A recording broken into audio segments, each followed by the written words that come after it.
Sir আপনি মুন্সিগঞ্জ জেলা থেকে, আপনার বড় ভাই আমার থেকে কাজ শিখে গেছে, আপনার চাচাতো ভাই কাজ শিখে গেছে, তারপরে আপনার দুইজন চাচাতো ভাই শিখে গেছে, তাই তো?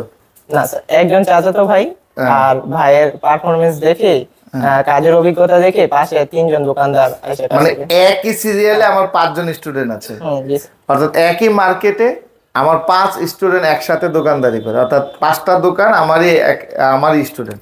আলহামদুলিল্লাহ, ভালো। ঝগড়াঝাটি হয় নাকি একজন দোকানদার একজনের সাথে? মিল মহব্বত আছে? আচ্ছা, আপনার বড় ভাই প্রথম কাজ শিখে গেছিল, ওনার কাজ দেখে ওনার পাশের দোকানদার এসেছে, এরপরে পাশের দোকানদার এসেছে, এখন শেষ পর্যন্ত আবার আপনি এসেছেন, আপনার তো আপন ভাই, তাই না? আচ্ছা স্যার, আপনার ভাই এখানে পাঠিয়েছে, কেন পাঠিয়েছে? আমাদের একটা কথা আছে, বাড়ির গরু ঘাটার ঘাস খায় না, আছে না কথা একটা?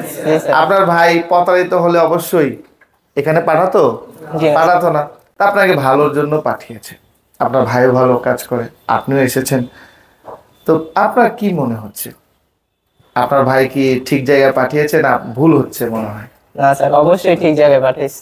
আচ্ছা, কাজ করতে পারবেন? জি স্যার, ইনশাআল্লাহ। মৌখিক বহু কিছু নেওয়া যায়, মৌখিক প্রশ্ন শেষ নাই, কিন্তু মৌখিক আর বাস্তবতার মধ্যে রাত দিন ডিফারেন্স। আমি মৌখিক জিজ্ঞাসা করলাম, ভাই ক্যাপাসিটরের কাজ কি, রেজিস্টরের কাজ কি, ডায়োডের কাজ কি, জাস্ট মৌখিক জিজ্ঞাসা করলাম, কিন্তু প্র্যাকটিক্যাল আপনি মাপতে পারেন না। প্র্যাকটিক্যাল রেজিস্টর চিনেন না, ক্যাপাসিটর চিনেন না, ডায়োড চিনেন না, তাইলে হলো? হলো না।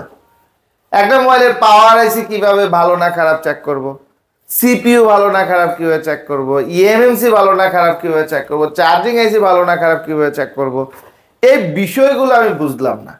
আপনাকে জাস্ট মৌখিক ক্যাপাসিটর রেজিস্টার কয়েল এটা এইভাবে ওইভাবে, তাহলে কি হলো? তো প্র্যাকটিক্যাল দেখেছেন, শিখেছেন?